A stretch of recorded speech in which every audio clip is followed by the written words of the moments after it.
मेरी अपनी सबकी है ये,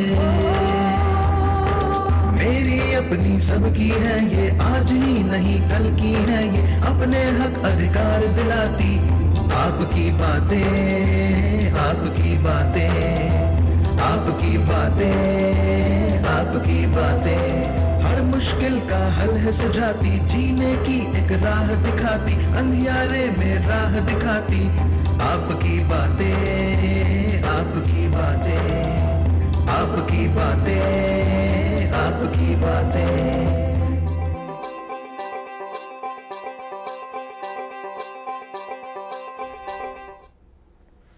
दर्शकों नमस्कार।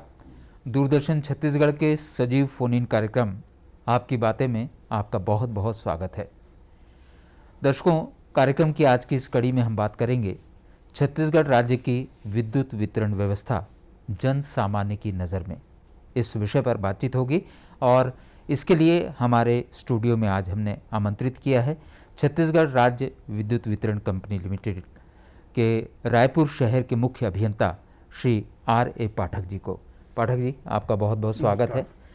दर्शकों, आपसे कार्यक्रम शुरू करने से पहले हम ये बात करेंगे कि कोरोना का संक्रमण वैसे तो बहुत कम हो गया है, लेकिन अभी भी एहतियातन जो 3 उपाय हैं उनका पालन हम सबको करना है। मास्क लगाना है, 2 गज की दूरी बनाए रखना है और समय समय पर अपने हाथों को साबुन से या सैनिटाइजर से धोते रहना है। चूँकि कार्यक्रम महत्वपूर्ण है और इसका हर संदेश आपके लिए महत्वपूर्ण है, आप तक स्पष्ट रूप से पहुँचे, इसलिए हम मास्क हटा करके कार्यक्रम को शुरू कर रहे हैं, लेकिन हम अन्य एहतियाती उपाय जो हैं उनका पालन करते हुए। तो मास्क हम हटाते हैं और पुनः आपकी तरफ से दूरदर्शन परिवार की ओर से पाठक जी का एक बार फिर स्वागत करते हैं। और पाठक जी, कार्यक्रम मैं यहीं से शुरू करना चाहूँगा, लेकिन उससे पहले मैं अपने दर्शकों को एक बात महत्वपूर्ण ये भी बता दूं कि दर्शकों, ये सजीव फोन इन कार्यक्रम है और इसके लिए अगर आप हमारे जो विशेषज्ञ हैं उनसे सीधे बात करना चाहें तो हमारा टोल फ्री नंबर है 1800-233-9418। ये नंबर आप नोट कर लीजिए। इस नंबर पर आप हमें कॉल कीजिए और चूंकि समय कम रहता है इसलिए आप सीधे अपना नाम बताएं और सीधे प्रश्न करें, और किसी भूमिका की ज़रूरत नहीं है, आपको आपकी समस्या का निदान मिल जाएगा। तो पाठक जी, अपने दर्शकों के लिए सबसे महत्वपूर्ण बात से मैं अपनी बात शुरू करना चाहूँगा। पिछले दिनों कोरोना का संक्रमण जब अपने चरम पर था, लॉकडाउन की स्थिति बनी हुई थी, उस दौरान हमने देखा है कि विद्युत वितरण कंपनी के जो कर्मचारी हैं, आप लोगों के साथ में, आप लोगों के दिशा निर्देश पर हर संभव ये प्रयास कर रहे थे कि विद्युत की जो आपूर्ति है वो निर्बाध रूप से बनी रहे, लोगों को उससे समस्या ना हो। तो ये किस तरह से संभव हो पाया, ये आप हमारे दर्शकों को बताएं। जी, जहाँ एक और सारा देश कोरोना जैसी भयंकर बीमारी से जूझ रहा था जी, उस दौरान समय समय पर शासन द्वारा लॉकडाउन डिक्लेयर किए गए। उस लॉकडाउन के दौरान हमारे रायपुर शहर में लगभग 900 कर्मचारी और 900 आउटसोर्सिंग कर्मचारी, 1800 कर्मचारी लगभग जो है हमारे उसमें काम कर रहे थे, जिसमें चूँकि लोगों को लॉकडाउन में घर में रहना है तो उनको घर में निर्बाध बिजली देना एक महत्वपूर्ण वो था, टास्क था हमारे सामने।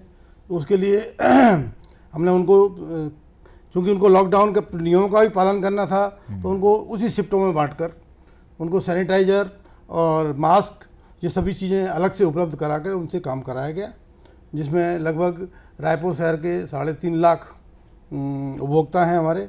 इसके अलावा लगभग प्राइवेट और सरकारी मिलके 100 अस्पताल हैं जिनकी निर्बाध बिजली देना ज़रूरी था।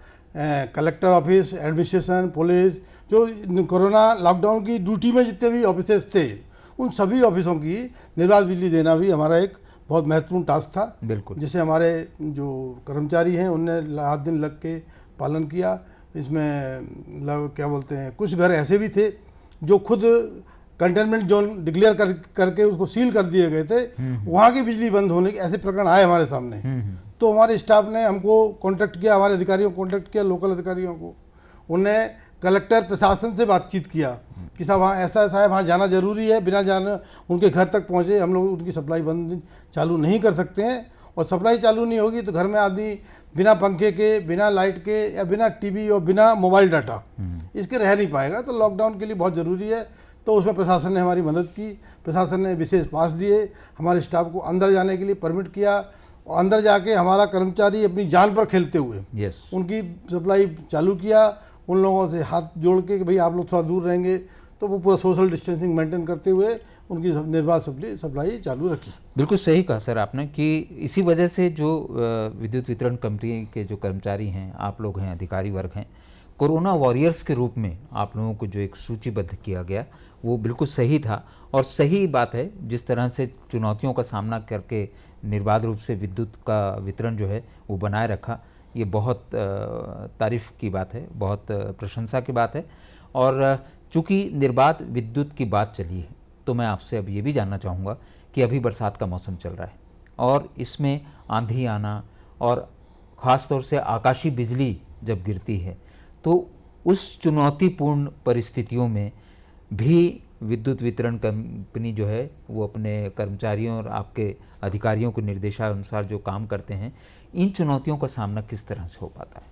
जी, रायपुर शहर की विद्युत व्यवस्था के लिए लगभग 33/11 के भी उपकेंद्र रायपुर शहरों के चारों तरफ रायपुर शहर में बने हुए हैं, जिनमें रायपुर के बाहरी मतलब आउटस्कर्ट में 132 के भी सब स्टेशन बने हुए हैं, जहाँ से 33 के भी लाइन रायपुर शहर के अंदर विभिन्न 83 सब स्टेशनों में आती है।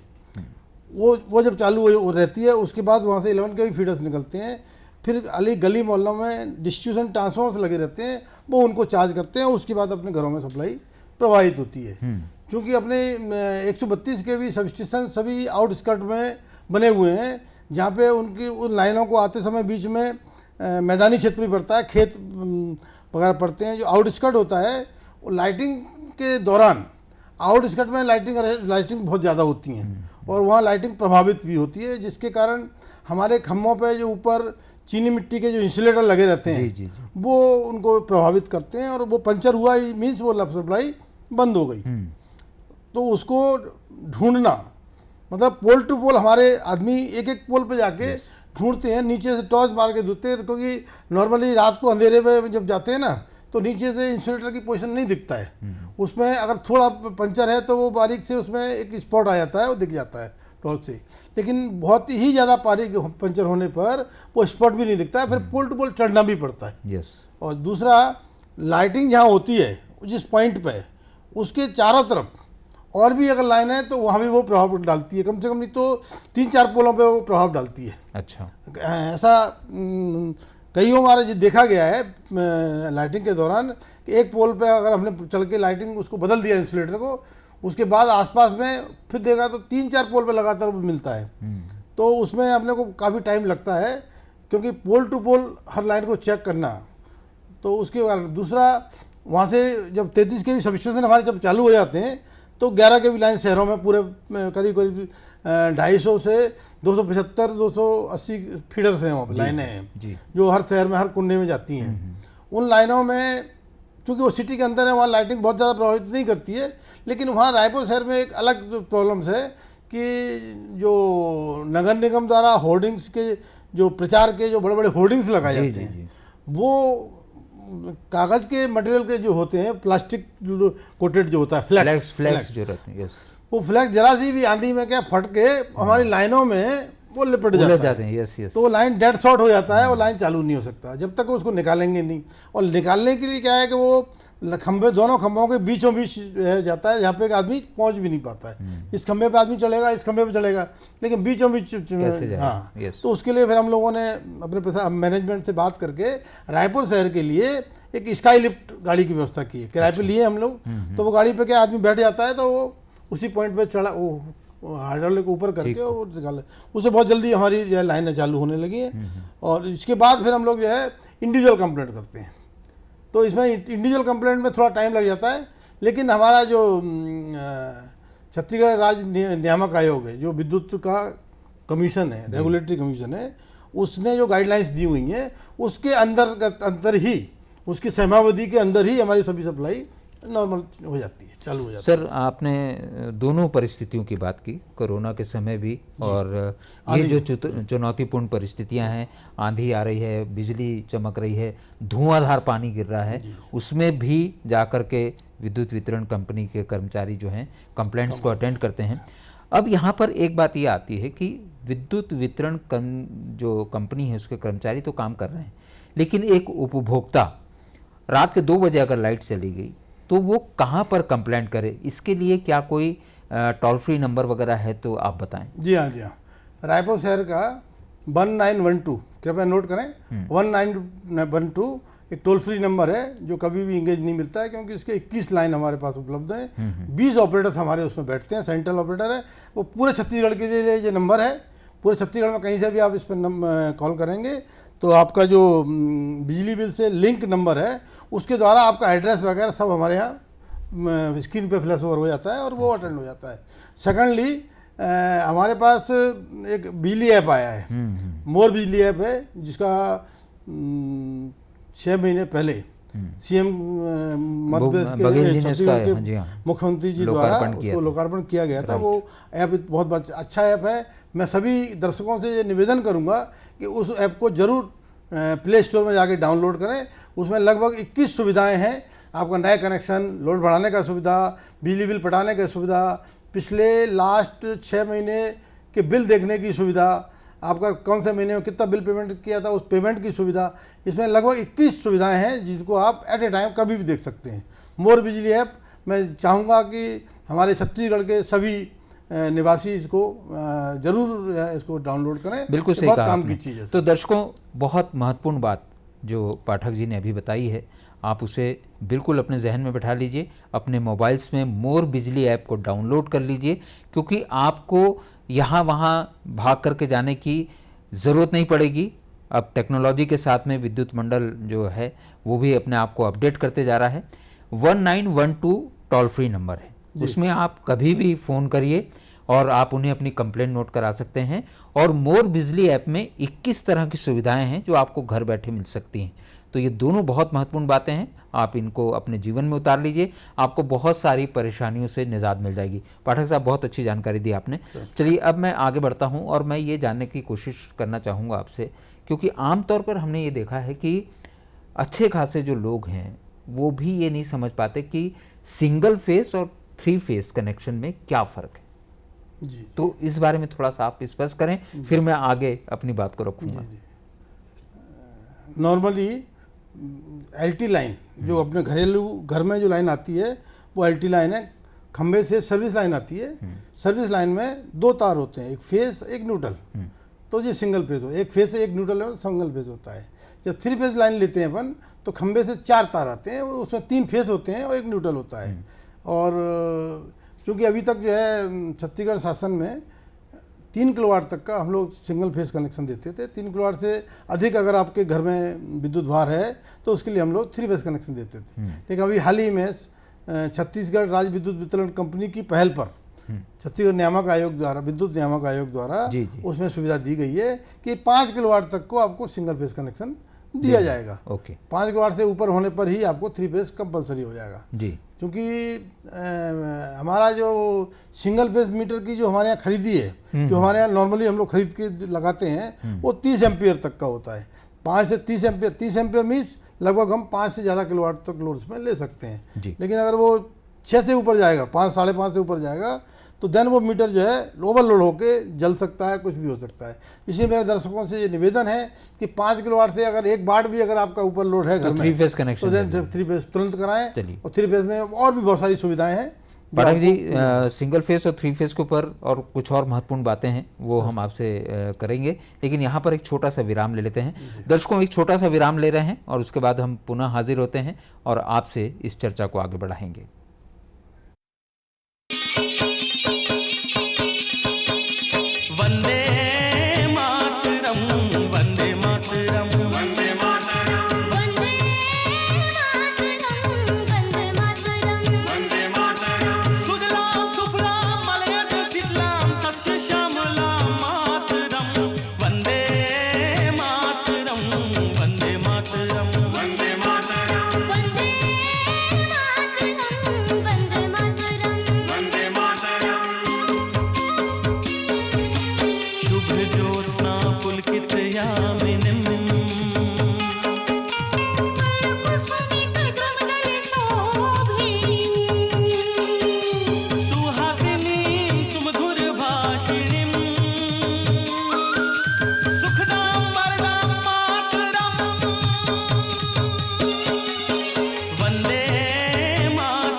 दर्शकों, विराम के बाद एक बार फिर आपका बहुत बहुत स्वागत है।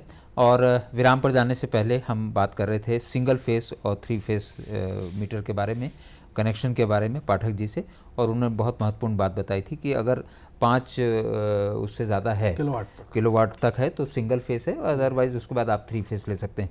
अब मैं आपसे ये जानना चाहूँगा कि सिंगल फेस कनेक्शन और 3 फेस कनेक्शन को लेकर के कुछ हाल ही में नई नियमावली आई, वो आप हमारे दर्शकों को बताएं। सिंगल फेस कनेक्शन पहले 3 किलोवाट तक होता था, उसको अभी नियामक आयोग ने 5 किलोवाट तक कर दिया है। और सेकेंडली 5 किलोवाट से ऊपर अगर है, लोग क्या है, रायपुर में नहीं, सभी जगह हो सकता है, रायपुर में जो टेंडेंसी है, लोग जो है घरेलू में 10 किलोवाट लोड तक भी बना रहता है, उसको भी लोग सिंगल फेस में चलाना चाहते हैं। ऐसी लोग पाठक जी, एक दर्शक हमारे से इस बीच जुड़े हैं, तो हम जरा उनका फ़ोन ले लेते हैं, जानते हैं वो क्या जानना चाहते हैं। हेलो। हेलो। हाँ जी। मेरा नाम विकास शर्मा है, मैं रायपुर से बोल रहा हूँ। स्वागत है विकास जी आपका कार्यक्रम में, बताएं क्या जानना चाहते हैं आप। जी, मैं ये जानना चाहता हूँ कि एक तो मेरे 2 प्रश्न हैं। पहला प्रश्न मैं ये जानना चाहता हूँ कि जैसे मेरे मकान में अभी लोड बढ़ा हुआ है, उस लोड को कम करना है, तो उसको कम करने का क्या प्रोसीजर है, और जो मैंने उस लोड, बढ़े हुए लोड में जो अमानत राशि जमा की है, वो कम होने के बाद कैसे एडजस्ट होगी जी। और दूसरा मेरा प्रश्न ये है कि जब मैं कोई नया मकान खरीदता हूँ, तो जो पुराना मालिक रहता है उसके नाम जो बिजली का बिल आता है, उसमें नामांतरण की सुविधा किस प्रकार की होती है? जी, आपका जो कनेक्शन है वर्तमान में, उस कनेक्शन में लोड कम करने के लिए आपके संबंधित जोन ऑफिस, आपका जी, आप कौन से मोहल्ले में रहते हैं, उस ऑफिस में, उस मोहल्ले का जो भी जो नियरेस्ट ऑफिस होगा बिजली घर का, उस ऑफिस में, जोन ऑफिस में सहायक यंत्री वहाँ का इंचार्ज होता है, उससे मिलिए, एक फॉर्म आता है उसका, उस फॉर्म को फिलअप करके दे दीजिए, ऑटोमेटिकली आपका लोड कम हो जाएगा।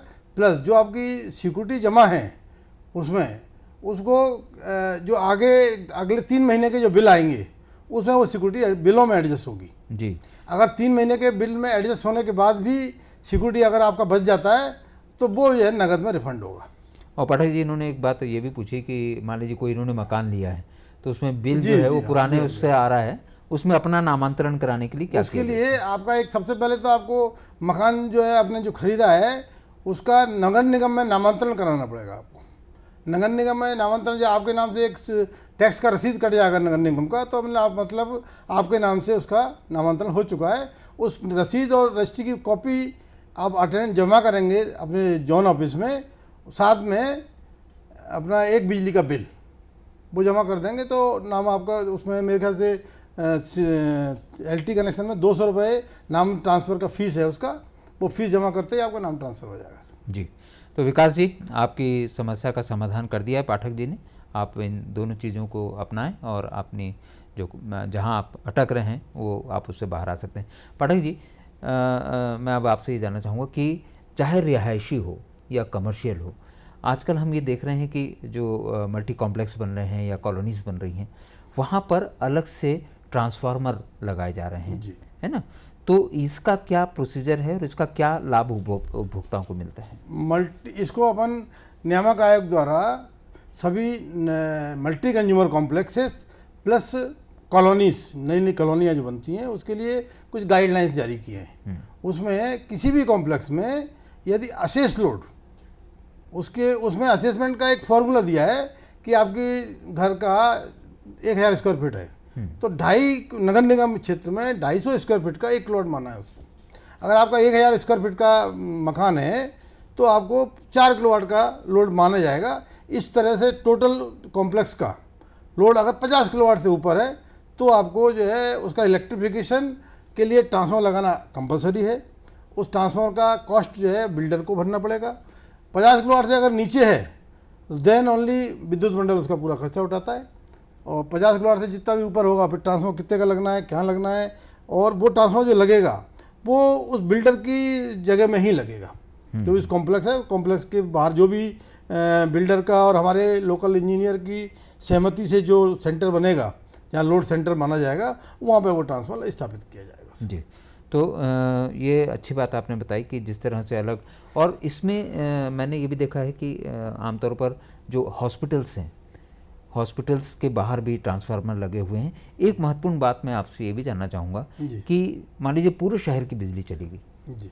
उस समय जब विद्युत वितरण की बात आती है और उसको सुचारू रूप से निर्बाध चलाने की बात आती है, तो उसमें किन नॉर्म्स के अंतर्गत किसको प्रायोरिटी पर जो है शुरू किया जाता है पहले, फिर धीरे धीरे उस पर स्टेप जी, जाते हैं? जी, उसमें लॉ एंड ऑर्डर सबसे पहले हम लोग सीएम हाउस और राजभवन सबसे प्रायोरिटी पे आता है, देन सीएम हाउस आता है, देन मंत्री के बंगले आते हैं, और इसके पैरेलल में हॉस्पिटल्स, सबसे पहले गवर्नमेंट हॉस्पिटल्स।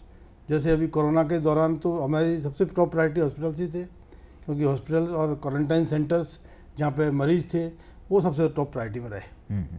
और इसके बाद जो है अदर मतलब हॉस्पिटल्स कंप्लीट होने के बाद जिस एरिया में हॉस्पिटल्स, क्या है रायपुर शहर के बहुत सारे एरियाज़ में, मैक्सिमम एरियाज़ में, तो लगभग जब हम हॉस्पिटल पूरा अटेंड कर लेते हैं ना, तो लगभग आधा से ज़्यादा शहर जो है चालू हो जाता है। जी, जी। उसके बाद अदर प्रायोरिटीज आती हैं। सर एक बात और जानना चाह रहा था मैं, अभी आपसे बात कर रहा था सिंगल फेस और 3 फेस मीटर के बारे में। बहुत सारे घरों में हमने देखा है कि चेंजर्स लगे रहते हैं, यस। और मान लीजिए 3 फेस है, उसमें से सिर्फ एक फेस आ रहा है, तो लोग कोशिश करते हैं कि उस फेस को जी हाँ, जो है स्विच ओवर करके और पूरे घर की लाइट को चालू। उस संबंध में क्या मतलब कहाँ तक सही है? वो लीगली गलत है। किसी भी आदमी को अपने घर में फेस चेंजर लगाने का परमिशन नहीं है। अगर हमारी जानकारी में आता है तो हम तुरंत उसके खिलाफ कार्रवाई करते हैं, क्योंकि वो अगर फेस चेंजर लगा लिया और ऐसे ही आपके मोहल्ले में अगर 10 लोग फेस चेंजर लगा लिए और फेस एक बंद हो गया ट्रांसफार्मर से और पूरा एक ही दूसरे फेस पे पूरा लोड चला जाएगा, तो ट्रांसफार्मर का फेल होने का पूरी संभावना है कि वो फेल हो जाएगा या और कुछ प्रॉब्लम्स आएंगी। इसलिए इसके फेस चेंजर किसी को भी इंडिविजुअल को लगाना परमिटेड नहीं है, वो इलीगल है। इसलिए मेरा हाथ जोड़ के सभी दर्शकों से निवेदन है कि ऐसे फेस चेंजर को इलीगली स्थापित ना करें। अगर आपका फेस अगर आपको कभी जाता है तो आप एक फेस में, जिसमें एक कमरा होगा, आप 3 फेस हैं तो आप तीनों कमरों को एक एक अलग अलग फेस में रखें, जिससे कम से कम एक फेस होगा तो एक कमरे में सारा परिवार जो है उतनी देर रह सकता है जब तक और तो फेस की बिजली आती है। उस एक फेस से तीनों फेस को चालू करने की कोशिश जो है वो इलीगल, उसको नहीं करना चाहिए। जी, पाठक जी, मैं आपसे ये भी जानना चाहूँगा कि हमने विद्युत वितरण की जो कर्मचारी हैं, अधिकारी हैं, आप लोगों के बारे में विस्तार से चर्चा की कि किस तरह से आप लोग कोशिश करते हैं कि विद्युत वितरण जो व्यवस्था है वो निर्बाध बनी रहे। यहाँ पर आप लोगों की कोशिश की बात, अब मैं आपसे ये जानना चाहूँगा आपकी उपस्थिति का लाभ लेते हुए कि आम लोग, आम उपभोक्ता से आप लोग क्या उम्मीद करते हैं, उनको किस तरह का व्यवहार आप लोगों के साथ में बना करके रखना ज़रूरी है? सभी उपभोक्ताओं, रायपुर शहर के सभी सम्मानीय उपभोक्ताओं से मेरा निवेदन है कि आंधी पानी के दौरान हमारा आदमी बहुत मेहनत करता है, बरसते पानी में काम करता है। उसकी चूँकि खंभे पे, बिजली के खंभे पे काम करना अपने आप में एक खतरा होता है, बहुत खतरे से लड़ते हुए वो काम करता है। इसलिए उस समय पेशेंस की बहुत ज़रूरत है। हर आदमी के घर में बिजली, मैं नहीं समझता हूँ रायपुर शहर में 4-6 घंटे से ज़्यादा कभी प्रॉब्लम आती होगी। आंधी पानी के टाइम में भी हम लोग 4 से 6 घंटे तक लगभग सभी रायपुर शहर की सप्लाई को नॉर्मल कर लेते हैं। इसलिए उनको धैर्य बना के रखना चाहिए। किसी बिजली घर पे दौड़ के जाने, बिजली ऑफिस में दौड़ के जाने की ज़रूरत नहीं है, क्योंकि आपके पास कंप्लेंट नंबर के लिए टोल फ्री नंबर 1912 है। प्लस आपका मोर बिजली ऐप को प्ले स्टोर से आज ही डाउनलोड करिए।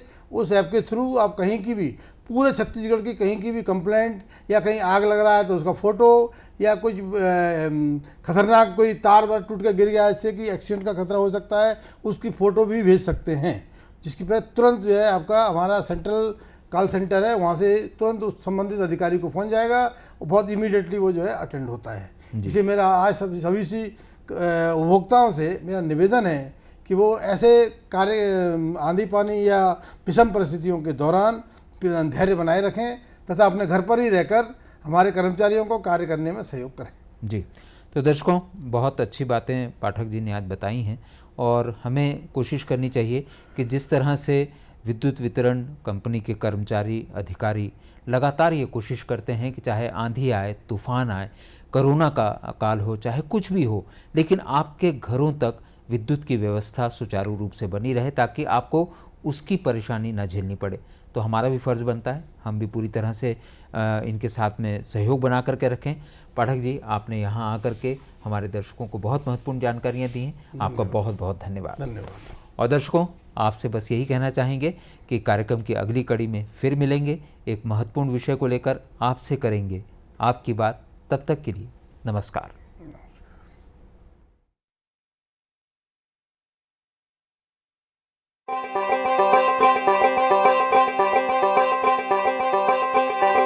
मेरी अपनी सबकी है ये, मेरी अपनी सबकी है ये, आज ही नहीं कल की है ये, अपने हक अधिकार दिलाती आपकी बातें, आपकी बातें।